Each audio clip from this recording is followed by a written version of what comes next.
पहले मैं आपको बताना चाहूंगा कारक का शाब्दिक अर्थ क्या होता है।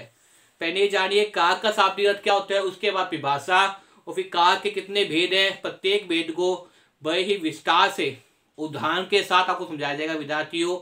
तो बार बार वीडियो को देखिए, याद करने का प्रयास कीजिए विद्यार्थियों। देखिए विद्यार्थियों, कारक कारक का शाब्दिक अर्थ क्या होता है। पहले तो ये देखिए कारक का शाब्दिक अर्थ क्या होता है।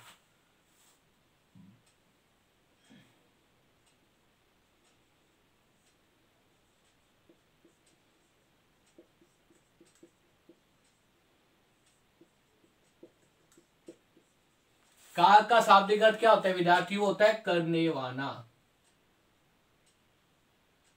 कारक का शाब्दिक अर्थ क्या होता है, करने वाला। पहली चीज तो ये आपको पता होनी चाहिए।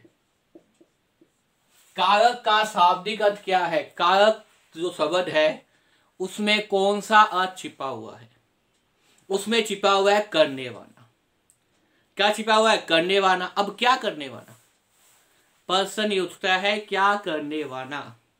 विद्यार्थियों, पढ़ाने का तरीका ऐसे है जैसे साथ साथ में आपको याद होता है, तो साथ साथ में याद करने का प्रयास कीजिए कि कारक का शाब्दिक अर्थ क्या है, करने वाला। कारक का शाब्दिक अर्थ क्या है, करने वाला। क्या करने वाला, क्रिया को पूरा करने वाला। क्या करने वाला, क्रिया को पूरा करने वाला।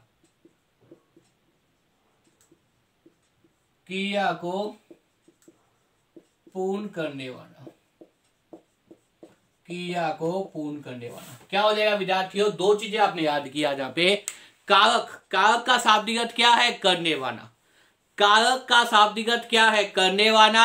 अब क्या करने वाला, क्रिया को पूर्ण करने वाला, क्रिया को समाप्त करने वाला, क्रिया को समाप्त करने में अपना योगदान देने वाला क्या होता है, कारक होता है। देखिए विद्यार्थियों, कारक का शाब्दिक अर्थ क्या है, करने वाला। क्रिया को पूरा करने में योगदान देने वाला क्या कहता है, कारक कहता है। क्रिया को पूरा करने में योगदान देने वाला क्या है भाई, कारक कहलाता है। क्रिया को पूरा करने में योगदान देने वाला, या दूसरी शब्द में क्या कहते हो, क्रिया को पूरा करने में योगदान देने वाला।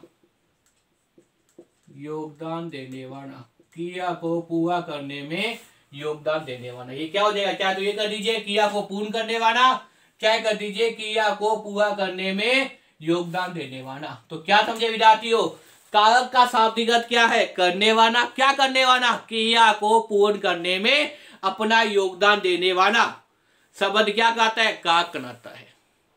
कारक का शाब्दिक अर्थ है करने वाला, और क्या करने वाला, क्रिया को पूर्ण करने में, क्रिया को समाप्त करने में अपना योगदान देने वाला। क्रिया को पूरा करने में, क्रिया को पूर्ण करने में अपना योगदान देने वाला क्या कहता है, कारक कहलाता है। क्या कहता है विद्यार्थियों, कारक कहलाता है। अब देखिए कारक की भाषा क्या दी हुई है, संज्ञा या सर्वनाम के जिस रूप से, संज्ञा या सर्वनाम के जिस रूप के उसका संबंध वाक्य में क्रिया के साथ जाना जाता है, जाना जाए, उसे क्या कहते हैं, कारक कहते हैं। संज्ञा या सर्वनाम के जिस रूप से, संज्ञा या सर्वनाम के जिस रूप से उसका संबंध वाक्य में, संज्ञा या सर्वनाम के जिस रूप से उसका संबंध वाक्य में क्रिया के साथ, संज्ञा या सर्वनाम के जिस रूप से उसका संबंध वाक्य में क्रिया के साथ जाना जाए, उसे क्या कहते हैं, कारक कहते हैं। उसे कहते हैं कारक।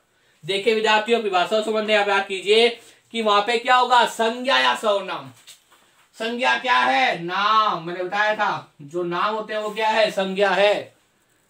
व्यक्तिवाचक, जातिवाचक और भाववाचक संज्ञा, तीन प्रकार होते हैं। व्यक्तिवाचक संज्ञा, जातिवाचक संज्ञा, भाववाचक संज्ञा। अब संज्ञा के स्थान पर काम आने वाले क्या कहते हैं, सर्वनाम कहते हैं। और सर्वनाम कितने भेद होते हैं, 6 भेद होते हैं विद्यार्थियों, ध्यान रखिए। सर्वनाम कितने भेद होते हैं, 6 भेद होते हैं।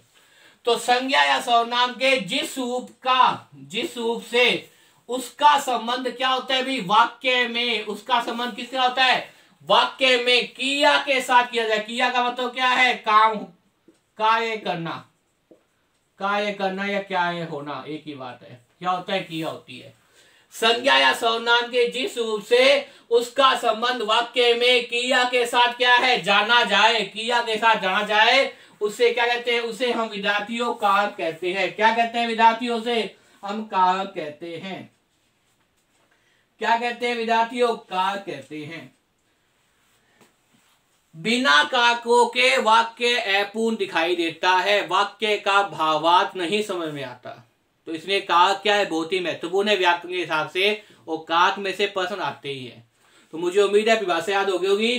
संज्ञा या सर्वनाम के जिस रूप से उसका संबंध वाक्य में क्रिया के साथ, संज्ञा या सर्वनाम के जिस रूप से उसका संबंध वाक्य में क्रिया के साथ जाना जाता है उसे क्या कहते हैं? कारक कहते हैं। संज्ञा या सर्वनाम के जिस रूप से उसका संबंध वाक्य में, संज्ञा या सर्वनाम के जिस रूप से उसका संबंध वाक्य में क्रिया के साथ जाना जाए, संज्ञा या सर्वनाम के जिस रूप से उसका संबंध वाक्य में क्रिया के साथ जाना जाए उसे कारक कहते हैं। उसे क्या कहते हैं विद्यार्थियों? कारक कहते हैं। जो ने, को, पर, से, काके की, ये सब क्या है? कारक चिन्ह कहलाते हैं। क्या कहते हैं विद्यार्थियों? कारक चिन्ह कहते हैं। इससे वाक्य का पूर्ण अर्थ हमें पता चल जाता है। किनसे? कारकों की मदद से, कारकों की सहायता से। अब देखिए विद्यार्थियों, कारक के भेद तो निसंदेह कारक के कितने भेद होते हैं? कारक के 8 भेद होते हैं। कितने भेद होते हैं विद्यार्थियों? कारक के 8 भेद होते हैं। उन 8 भेदों के नाम भी विद्यार्थियों आपको याद होने चाहिए।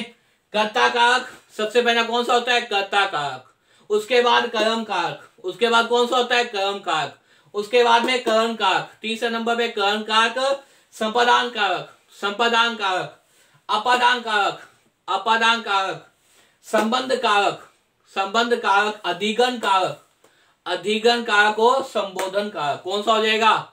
संबोधन कारक। तो आज आपने देखा कारक की परिभाषा और कारक के कितने भेद होते हैं? 8 भेद होते हैं। उन 8 भेदों के नाम भी याद कर लीजिए। कर्ता कारक, कर्म कारक, करण कारक, संपादान कारक, अपादान कारक, संबंध कारक, अधिगण कारक और संबोधन कारक। विद्यार्थियों, अगली जो वीडियो मैं आपके सामने लेके आऊंगा उसमें एक एक भेद को बड़ी डिटेल से करेंगे। और मेरा आपसे अनुरोध है विद्यार्थियों, इन चीजों को साथ साथ में नोट भी करते हैं और याद करने का प्रयास कीजिए। कारक का शाब्दिक अर्थ क्या होता है, कहाँ इसका उपयोग होता है, इसकी क्या परिभाषा है, और इसके साथ साथ कारक के कितने भेद है विद्यार्थियों। इन चीजों को याद कीजिए। कल जो अगली वीडियो लेके आऊंगा उसमें वही विस्तार से एक एक दो बिंदु अपने कहेंगे, जिससे जो है पेपर पर्सन आपके कभी भी गलत न हो कारक से संबंधित। विद्यार्थियों, अगर मेरे द्वारा बनाई वीडियो को पसंद आए तो इसे ज्यादा लाइक कीजिए, शेयर कीजिए और कमेंट कीजिए विद्यार्थियों, और चैनल को सब्सक्राइब कर लीजिए और खूब पढ़िए, मन लगाकर पढ़िए विद्यार्थियों, जिससे पेपर पर्सन गलत न हो। धन्यवाद।